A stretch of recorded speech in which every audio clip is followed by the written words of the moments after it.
아브라함은 고향과 친척과 아버지의 집을 떠나서 가나안 땅에 도착을 했습니다. 그런 아브라함에게 말씀하시기를 내 자손에게 이 땅을 주겠다 이렇게 말씀을 하셨죠. 이런 말씀을 듣고 아브라함은 그 땅에서 제단을 쌓고 예배를 드렸습니다. 이렇게 예배를 드린 이후에 이곳저곳 옮겨다니면서 예배를 드렸습니다. 옮겨다니면서 예배를 드린 것은 목축을 해서 이렇게 옮겨다니면서 예배를 드린 것 같습니다. 아브라함 일행이 가나안 땅에 들어왔는데 그 땅에서는 이미 다른 사람들이 살고 있었죠. 사람들이 살만한 좋은 곳, 물이 좀 흐르고 토지가 좋은 이런 땅에는 이미 다른 사람들이 꽤 살고 있었겠죠. 그렇기 때문에 한 곳에서 정착하지 못하고 풀을 찾아 헤매면서 목축하면서 이곳저곳으로 옮겨 다녔습니다. 이렇게 말씀에 순종해서 가나안 땅에서 살고 있는데 그 땅에 기근이 들었다고 했어요. 기근이 들었다는 것은 비가 오지 않았다는 것이죠. 가뭄이 들었다는 것입니다. 이 가나안 땅은 이른 비와 늦은 비를 통해서 농사를 졌습니다. 그리고 평소에 안개가 많이 끼는 지역이에요. 안개가 농작물에 아니면 나무 이런 같은 것에 수분을 공급하는 그런 지역인데 기근이 들었다는 것이 무슨 뜻이냐? 비가 오지 않았다는 것이고 안개도 끼지 않았다는 것입니다. 그것도 뭐 몇 날 며칠 비가 오지 않은 것이 아니라 몇 달 동안, 수개월 동안 비가 오지 않은 것이죠. 비가 오거나 안개가 끼는 거 이 날씨 문제 아닙니까? 근데 이 날씨 문제는 인간이 어떻게 하지 못해요. 우리가 살고 있는 이 시대도 날씨 문제 어떻게 하지 못합니다. 큰 태풍이 오면 피해라, 이게 기본적입니다. 가뭄이 들어서 이제 좀 오늘 어제 비가 왔는데 가뭄이 들면 그러면 이렇게 물을 갖다 붓지만 그렇지만 그 물 갖다 붓는 것으로 해결하지 못하죠. 아브라함이 스스로 해결할 수 없는 그런 문제가 일어났습니다. 그러면 이렇게 스스로 해결하지 못하는 내가 해결하지 못하는 내 힘으로 어떻게 하지 못하는 그런 일들이 우리의 삶 가운데 일어나는 이유가 무엇일까요? 아브라함은 말씀에 순종하지 않은 것이 아니라 순종했습니다. 가나안 땅에 가고 싶어서 간 것이 아니라 하나님께서 가라 이렇게 말씀하셨기 때문에 그 말씀에 순종해서 가나안 땅에 갔죠. 그러면 순종했기 때문에 풍년이 있고 그리고 어려움이 없어야 되는데 그것이 아니라 순종했더니 고난이 있고 어려움이 있습니다. 그럼 이런 기근과 고난과 어려움을 허락하시는 이유가 무엇이죠? 이런 것들을 허락하시는 것은 하나님이 어떤 분인지 더 많이 알고 더 많이 깨닫게 하기 위해서 이런 것들을 허락하시는 것입니다. 기근이 들었더니 아브라함이 한 행동이 무엇이냐? 애굽으로 내려갔습니다. 애굽으로 내려간 일이 잘한 일이냐? 결코 잘한 일이 아니죠. 가나안 땅이 약속의 땅 아닙니까? 이 땅을 내 자손에게 너에게 주겠다 이렇게 말씀하셨기 때문에 그냥 머물러 있어야 됩니다. 그렇기 때문에 가나안 땅에 내려간 일 그 자체가 잘한 일은 아닙니다. 그렇다고 하나님께서 가나안 땅에 내려갔다고 책망하셨느냐? 말씀 어디에도 아브라함을 책망했다 이렇게 하시는 말씀이 없습니다. 아브라함이 애굽에 내려간 것은 가장 현실적인 선택으로 보입니다. 가나안 땅에 있는데 혼자만 들어간 것이 아니라고 했습니다. 목축을 했기 때문에 같이 일하는 사람들이 꽤 많이 있어요. 아브라함은 족장입니다. 그렇기 때문에 함께한 사람들이 꽤 많이 있는데 이 사람들을 잘 이끌어야 돼요. 이 사람들을 잘 이끌기 위해서 그래서 애굽에 내려간 것으로 보입니다. 아브라함과 함께한 사람들이 얼마나 많았느냐, 얼마나 많았는지 정확히 알지 못하지만 가족들, 아이들까지 포함해서 최소한 500명 정도, 많으면 한 1000명 정도 그 정도 되었을 것이다 이렇게 생각하죠. 이게 족장으로 있어요. 1000명을 책임지고 있습니다. 500명을 책임지고 있습니다. 기근이 들어서 동물들이 먹을 것이 없어요. 그러면 동물들이 다 죽고 끝나지 않죠? 동물들이 죽으면 어떻게 됩니까? 그러면 사람들도 흩어지게 되어 있습니다. 그 사람들이 흩어져서 먹을 것이 없게 되겠죠. 만약에 아브라함하고 가족 몇 사람만 있었다면 그러면 어떻게 해서든지 가나안 땅에 머물러 있었을 것입니다. 그래, 힘들지만 이 땅에 있자. 하나님께서 우리들에게 이 땅을 주신다고 약속했으니까 이 땅에 머물자. 이렇게 하면서 인내하면서 있었을 것입니다. 그런데 함께한 사람들이 한 500명 정도 있죠. 그러니까 그 사람들이 다 아브라함 바라보고 있습니다. 아브라함은 이들의 식량 문제, 먹고 사는 문제를 해결해 줘야 됩니다. 이런 상황이기 때문에 기근이 드니까 그래서 애굽에 내려가자 이렇게 생각을 한 것이죠. 가나안 땅에서는 양식을 구하는 것이 쉽지 않습니다. 그렇지만 애굽은 그렇잖아요. 애굽은 나일강이 있기 때문에 기근이 있지 않고 풍요가 있습니다. 그래서 애굽에 내려갔는데 뭐라고 말씀하고 있는가 하면 거류하기 위해서 내려갔다 이렇게 말씀하고 있습니다. 거류하기 위해서 내려갔다 이렇게 말씀하는 것은 살려고, 정착해서 살려고 내려갔다 이런 의미가 아니겠죠. 가뭄을 피해서, 기근을 좀 피해서 좀 상황이 좀 좋아지면 그러면 다시 이 땅으로 올라올 거야, 가나안 땅에 돌아올 거야, 이런 마음으로 애굽에 내려간 것입니다.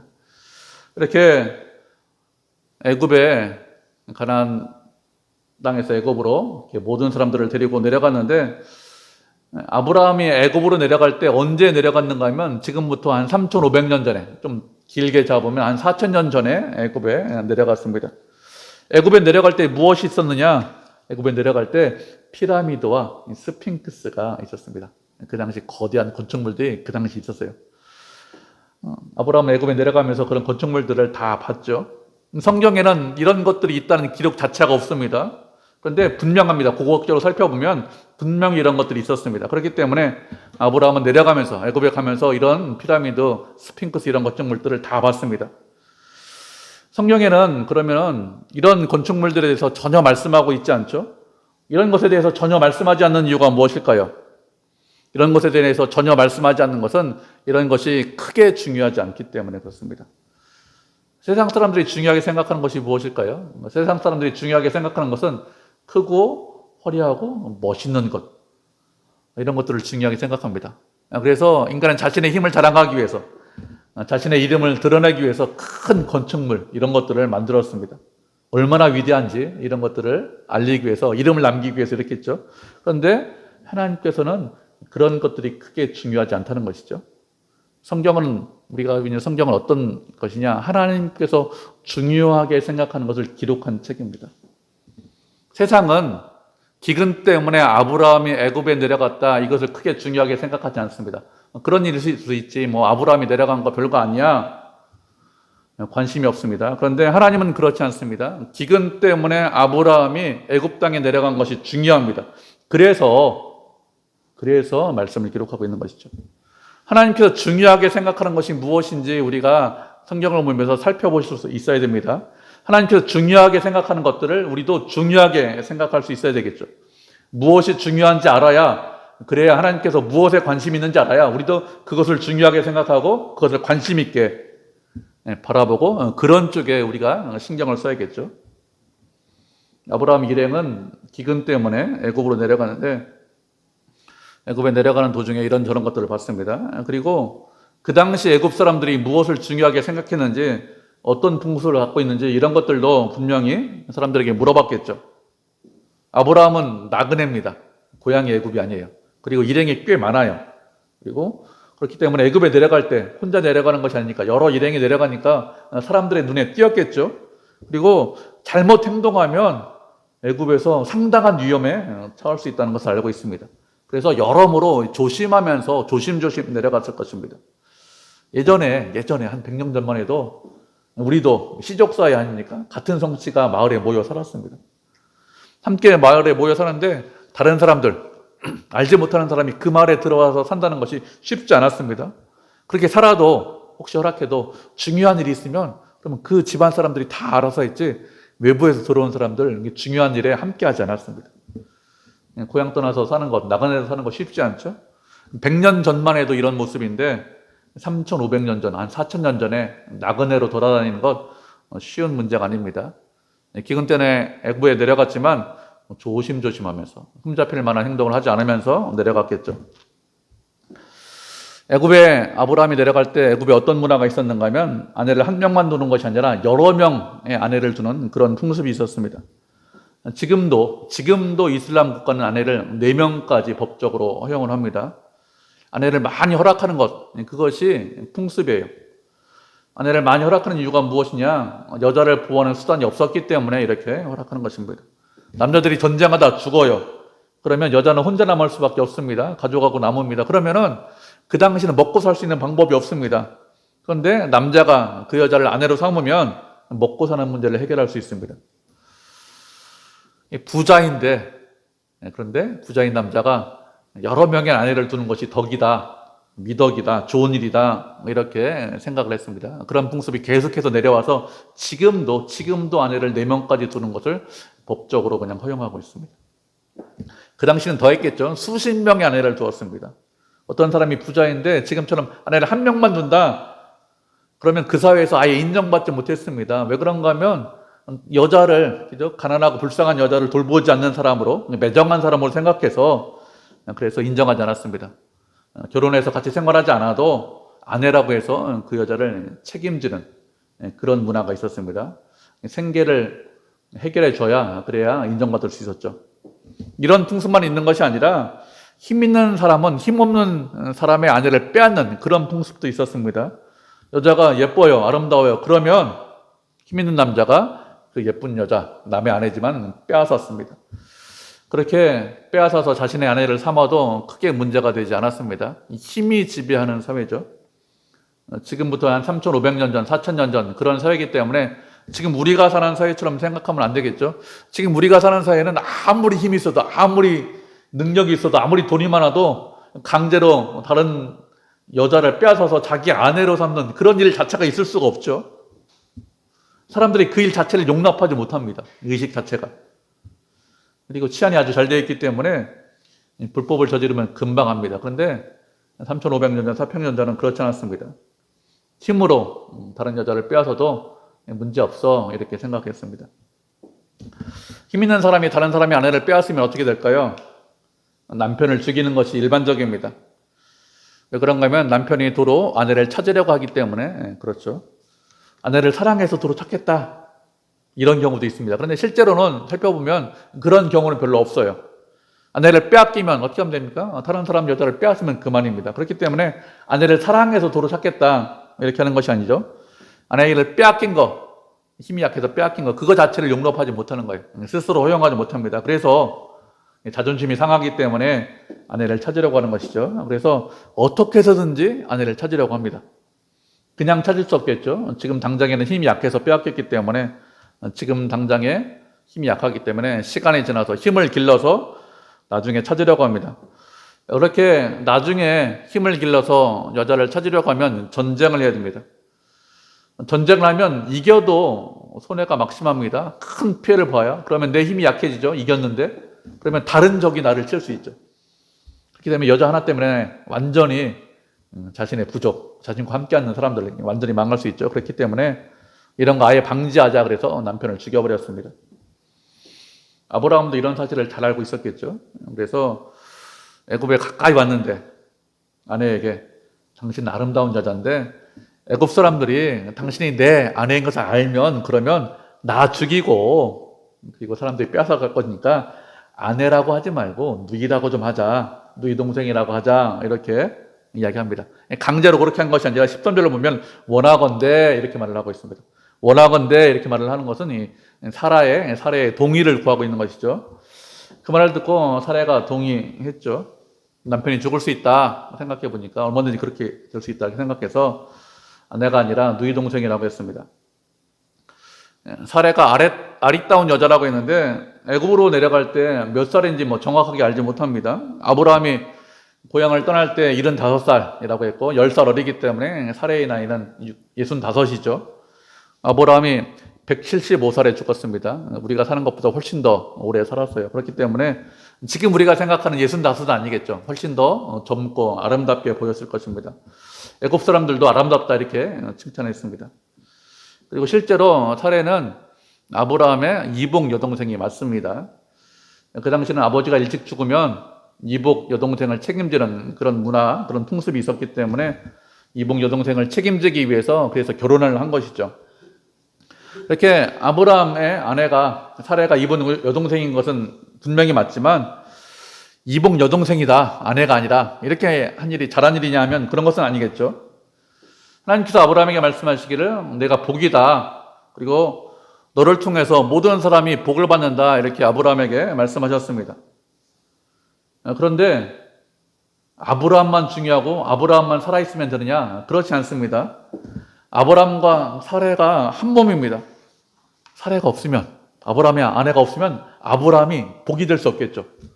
아브라함을 통해서 모든 사람이 다 복받는다 이렇게 말씀하셨는데 그 말씀이 이루어지지 않습니다. 아브라함이 중요한데 아브라함만큼 누구도 중요하죠? 아내인 사례도 중요합니다. 그런데 아브라함은 그런 생각을 하지 못하고 있는 거예요. 자신의 목숨 때문에 아내를 누이라고, 누이 동생이라고 속이고 있는 것이죠. 나만큼 아내가 소중하다 이렇게 생각해야 되는데 그 생각은 아예 하지 못하고 있죠. 아브라함이 이렇게 한 것은 다른 방법이 없고 자신의 생명을 구할 수 있는 유일한 방법이다 이렇게 생각을 한 것 같습니다. 인간적인 관점으로 바라보면 좋은 방법 같아요. 이 방법 말고 다른 방법이 없는 것처럼 보입니다. 그래서 그렇다고 아브라함이 뭐 잘했느냐? 다른 거 아닙니다. 그러면 바로가 그럼 잘했느냐? 아브라함보다 절대로 그렇지 않죠. 아내를 빼앗지 않으면 아내를 누이라고 좀 이야기한다고 크게 문제가 되느냐? 크게 문제가 되지 않습니다. 아내를 강제로 빼앗은 것 그 자체가 잘못된 것이죠. 세상은 언제나 힘이 있으면 힘으로 내 원하는 것을 얻으려고 합니다. 이런 상황에서 우리는 어떻게 될까요? 아브라함은 상당한 위기에 봉착했습니다. 자신이 어떻게 하지 못하는, 내 힘으로 해결하지 못하는 그런 위기를 만났습니다. 그런 위기를 만나면 그럼 어떻게 될까요? 당연히 하나님께 여쭤봐야 됩니다. 하나님이 이런 어려움을 만났는데 제가 어떻게 해야 될까요? 하나님 어떻게 해결하는 것이 지혜로운 것입니다. 지혜로운 것입니까? 이렇게 여쭤봐야 됩니다. 그러면 무엇이라고 말씀하시죠? 누구든지 지혜가 부족하거든 후히 주시고 꾸짖지 않는 하나님께 구하라 이렇게 말씀하셨습니다. 그러면 구하는 모든 사람들에게 주신다고 했습니다. 그렇기 때문에 주님께 구해야 돼요. 하나님 제가 이렇게 어렵습니다. 문제가 있습니다. 해결 방법이 무엇인지 모르겠습니다. 길이 보이지 않습니다. 이렇게 기도해야 되는데 말씀 우리가 쭉 살펴보면 하나님께 기도했다, 제사 드렸다, 예배 드렸다, 구했다 이런 말씀 자체가 없죠. 위기가 닥쳐오니까 인간적인 방법으로 자신의 지혜로 문제를 해결하려고 했습니다. 인간적인 방법으로 문제를 해결하려고 했지만 문제가 해결되지 않았습니다. 우리도 이런 경우가 종종 있습니다. 문제를 만나면 내 지혜를 가지고 내 지식을 가지고 문제를 해결하려고 합니다. 가장 먼저 주님 앞에 나와서 하나님 제가 이 문제가 어렵고 제 능력으로 해결하지 못하는데 어떻게 해결하는 것이 지혜로운 것입니까? 이렇게 기도해야 되는데 기도하는 것이 아니라 내가 해볼 것 다 해보고 이거 해보고 저거 해보고 그래도 안 되면 그때 가서 기도하려고 합니다. 이렇게 어리석은 것이죠. 하나님 우리의 모든 것을 다 알고 계십니다. 우리가 알지 못하고 우리가 예상하지 못한 방법으로 해결하실 수 있는데 그런데 문제를 주님 앞으로 가져오지 않고 스스로 먼저 해결하겠다 이렇게 생각하는 것 그것이 어리석은 것이죠. 먼저 주님께 구하고 먼저 주님께 여쭈어보고 먼저 해결 방법을 달라고 간구하는 것 그것이 지혜로운 것입니다. 그런데 많은 사람들이 저를 포함해서 많은 사람들이 하나님께 가져오지 않죠. 자신이 해볼 것 다 해보고 그래도 안 되면 가져오려고 하는데 그게 어리석은 것입니다. 그게 자신을 의지하는 거죠. 우리가 말씀 한 구절 보도록 하겠습니다. 잠언 3장 5절로 6절입니다. 구약성경 912페이지 잠언 3장 5절로 6절. 구약성경 912페이지네. 잠언 3장 5절로 6절 두 절이니까 우리 한 목소리 읽겠습니다. 찾으셨나요? 같이 읽겠습니다. 시작. 너는 마음을 다하여 여호와를 신뢰하고 내 명철을 의지하지 말라. 너는 범사의 그를 인정하라. 그리하면 내 길을 지도하시리라. 아멘. 너는 마음을 다해서 하나님을 신뢰하라고 했습니다. 그냥 하나님 믿고 의지합니다. 평소에 우리가 하는데 그렇게 하는 것이 아니라 마음을 다해서 정성을 다해서 뜻을 다해서 주님을 믿고 의지하라 이렇게 말씀하고 있습니다. 사람은 생각을 하는데 어리석은 생각을 참 많이 해요. 그런데 내가 어리석게 생각한다 이렇게 생각하지 못합니다. 이게 가장 지혜로운 것처럼 보입니다.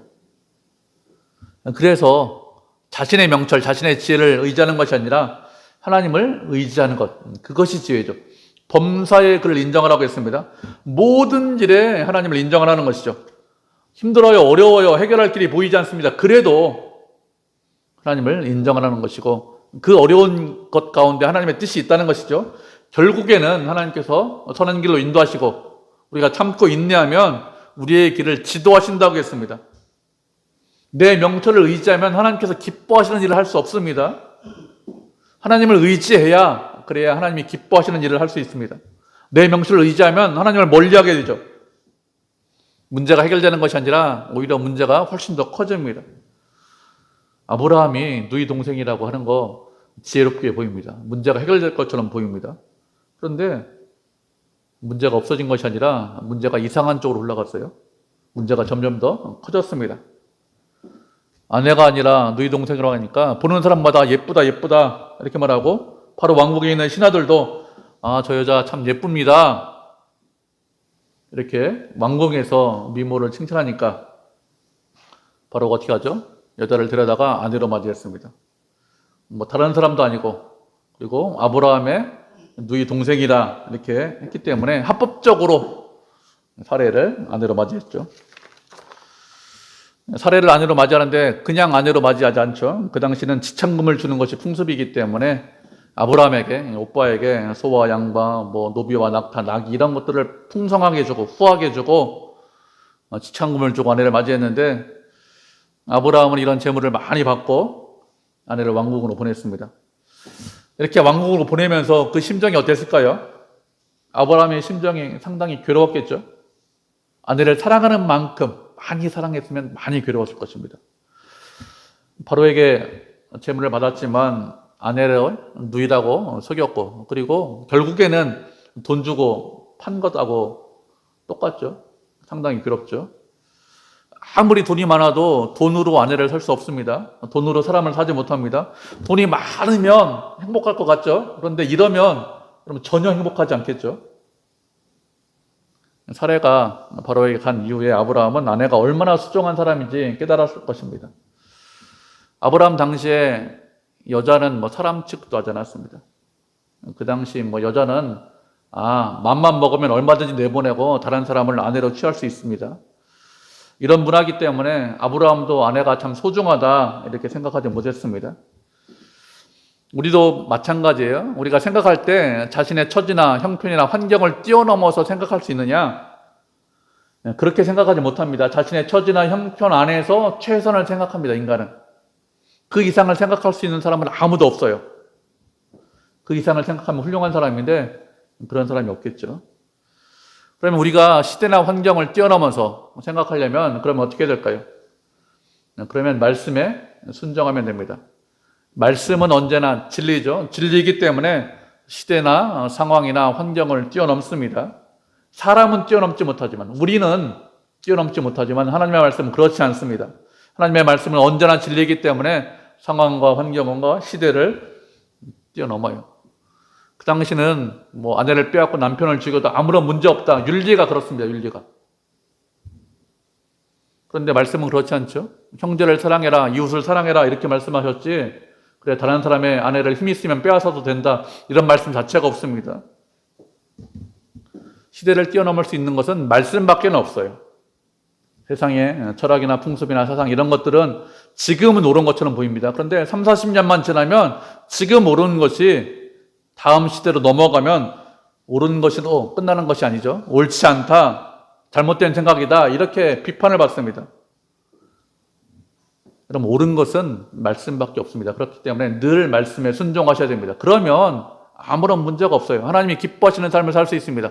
그렇지 않고 사람들의 풍조나 사상이나 시대를 따라가면 그러면 하나님이 기뻐하시는 삶을 살지 못하죠. 바로가 결혼을 빙자해서 사례를 빼앗아 갔습니다. 이렇게 되니까 하나님께서 이 바로의 집에 큰 재앙을 내리셨습니다. 큰 재앙을 내리셨다는 것은 바로 집에 소 한두 마리 죽었다 이런 의미가 아닙니다. 우리 평민들 같으면 그 집에 소 한두 마리 죽으면 큰 재앙이죠. 그렇지만 그런 것이 아니라 평소 보지 못하던 그런 재앙이 일어나는 것이죠. 그것도 한두 건 일어나는 것이 아니라 여러 건의 재앙이 동시에 일어났을 것입니다. 그래서 사람들이 생각하기를 이상한 일인데 이전에는 이런 일이 없었는데 왜 이런 일이 있는 것이야? 무언가 잘못됐어. 이거 큰 일이 일어난 거야. 지금 말로 하면 어떤 신이 노해서 그래서 이런 일이 있는 것 같아. 이렇게 생각을 했을 것입니다. 큰 재앙이 있고 그 재앙 보지 못하던 일이 있기 때문에 바로에게 그 일을 알렸고, 바로는 재앙의 원인이 무엇인지 살펴봤겠죠. 그리고 원인을 알게 되었습니다. 아브라함의 아내인 사례를 데려왔기 때문에 큰 재앙이 임했다는 것을 알았습니다. 하나님은 어떤 분일까요? 하나님은 당신의 백성을 지키고 보호하시는 분입니다. 아브라함에게 말씀하시기를 너를 저주하는 자, 너를 무시하는 자, 너를 멸시하는 자를 하나님께서 저주하시겠다 이렇게 말씀하셨습니다. 우리가 지난주에 살펴봤죠. 바로가 아브라함을 대단하게, 뛰어나게, 훌륭하게 봤다면, 귀하게 봤다면 이런 일이 일어났을까요? 이런 일 자체가 일어나지 않았죠. 힘이 없다, 약하다, 내가 동생이라고 했지만 그 빼앗아 와도 별 문제 없어. 무시하고 멸시했기 때문에 이런 일이 있는 것입니다. 그래서 하나님께서 노하셨어요. 하나님은 어떤 분이냐? 당신의 백성을 지키고 보호하시는 분이죠. 당신의 백성을 끝까지 사랑하시고 끝까지 책임지시는 분입니다. 그래서 바로의 집에 재앙이 있는 것입니다. 만약에 아브라함이 바로에게 대항했다면 어떻게 될까요? 죽을 수밖에 없겠죠. 힘이 약하기 때문에. 그런데 어떻게 하지 못하고 자신이 힘이 없어서 이렇게 당하는구나 이러면서 가슴 아파하고 한탄하고 있었겠죠. 이런 아브라함을 사랑하셔서 지키고 보호해 주셨습니다. 바로의 집에 큰 재앙을 내리심으로 아브라함도 지켜주시고 아내인 사레도 지켜주셨습니다. 하나님께서 당신의 백성을 지켜주시는 이유가 무엇이죠? 우리를 지켜주시는 것은 은혜로 아브라함을 선택했기 때문에, 은혜로 우리를 선택했기 때문에 그렇습니다. 만약에 아브라함의 행위를 보고 만약에 선택하셨다면 이렇게 하지 않으셨겠죠. 아브라함이 하나님 보시기에 합당한 행위를 행했습니까? 그렇지 않죠. 행위를 보고 선택한 것이 아니라 은혜로 선택해 주셨기 때문에, 그러니까 믿음이 어려서 실수하고 잘못해도 그래도 사랑하시는 것이죠. 하나님께서는 이렇게 은혜로 우리를 선택해 주셔서 끝까지 책임지시고 끝까지 사랑하십니다. 행위가 아니라니까요. 부족하지만 사랑하시는 것. 하나님께서 책임지시는 이유가 무엇이냐? 우리를 선택하셨기 때문에 끝까지 그렇게 하시는 것이죠. 우리가 말씀 한 구절 보도록 하겠습니다. 빌립보서 4장 6절로 7절입니다. 빌립보서 4장 6절로 7절. 신약성경 321페이지. 두 절이니까 한 목소리 읽겠습니다. 빌립보서 4장 6절로 7절입니다. 신약성경 321페이지 찾으셨죠? 같이 읽겠습니다. 시작. 아무것도 염려하지 말고 다만 모든 일에 기도와 간구로 너희 구할 것을 감사함으로 하나님께 아뢰라. 그리하면 모든 지각에 뛰어난 하나님의 평강이 그리스도 예수 안에서 너희 마음과 생각을 지키시리라. 아멘. 아무것도 염려하지 말고 모든 일에 기도와 간구로 너희 구할 것을 감사함으로 구하라겠습니다. 염려하지 말라라고 했는데 염려한다는 것은 노심초사한다는 거예요. 안절부절한다는 것이에요. 우리가 그럴 수 있죠. 근데 모든 일에 기도와 간구로 구하라겠습니다. 모든 일이라는 것 어떤 일일까요? 우리가 해결하지 못하는 일이겠죠. 우리 힘으로 어떻게 하지 못하는 일들, 그런 일들이 있는데 힘들어 보입니다. 어려워 보입니다. 길이 보이지 않습니다. 내가 보기에는 불가능해 보이지만 그에 대해서 노심초사하고 걱정하고 불안하고 염려하는 것이 아니라 염려와 걱정을 멈추고 기도하라 이렇게 말씀하셨습니다. 주님께 기도하고 간구하는데 원망하면서 기도하고 간구하는 것이 아니라 하나님 제 인생 가운데 왜 이런 일이 있습니까? 제 인생 가운데 왜 아내가 뺏긴 일이 있습니까? 이렇게 원망하면서 기도하는 것이 아니라 감사함으로 하나님께 아뢰라고 했습니다. 모든 것이 하나님의 뜻 안에 있습니다. 이런 일이 있는 것, 어려움이 있는 것, 나를 위해서, 나를 사랑하시기 때문에 이런 일이 있다는 것을 믿고 감사함으로 하나님 이런 일이 있습니다. 이렇게 구하면 모든 지각에 뛰어나신 하나님의 평강이 그리스도 예수 안에서 너희 마음과 생각을 지키신다고 했습니다. 모든 지각에 뛰어나다는 것은 인간의 감각을 뛰어넘는, 인간의 생각을 뛰어넘는 그런 그리스도께서 평강을 주시는데 그런 평강은 누가 만들어낸 평강이라고요? 하나님께서 만들어주시는 평강입니다. 사람이 만들 수 있는 평강이 아니라 하나님께서 주시는 평강이 내 마음과 생각을 지키신다고 했습니다. 왜 마음과 생각을 지킬까요? 우리의 마음을 붙잡고 있으면 어떤 어려움이 와도 우리가 이길 수 있기 때문에 그렇습니다. 어려움이 올 때 가장 먼저 흔들리는 것이 무엇이냐? 마음이 흔들리죠. 왜 마음이 흔들리죠? 믿음이 약하기 때문에. 하나님을 믿지 못하기 때문에 마음이 흔들립니다. 그런데 마음을 굳게 하면 하나님께서 지켜주심을 믿으면 이 어려움 가운데 모든 일 가운데 주님께서 함께 하심을 믿으면 그러면 마음이 흔들리지 않습니다. 평강합니다. 하나님께서 당신의 백성을 책임지시고 지켜주십니다. 아브라함을 선하게 인도해 주셨습니다. 세상에서 가장 힘 있는 사람이 바로예요. 그런 바로의 손에서 건져 주셨는데 아브라함만 건져 주시려고 그렇게 말씀하시는 걸까요? 그렇지 않죠. 너에게 어떤 일이 있어도 아무리 힘 있고 아무리 능력 있는 사람이 너를 옥죄해도 그런 일이 있을지라도 그거보다 더 힘 있고 능력 있는 하나님께서 지키고 보호하신다. 그것을 말씀하기 위해서 이 말씀을 기록하고 있는 것이고 아브라함에게 어려움을 허락하시는 것이죠. 하나님 우리를 사랑하십니다. 그 하나님께서 우리를 끝까지 책임지십니다. 그렇기 때문에 불안하고 염려하고 걱정하는 것이 아니라 하나님께 감사함을 아뢰고 그리고 주님께서 주시는 그 평강함으로 주님과 늘 함께하고 주님을 사랑하고 섬기는 그런 믿음의 성도, 은혜의 성도가 되시기를 주님의 이름으로 축복을 드립니다.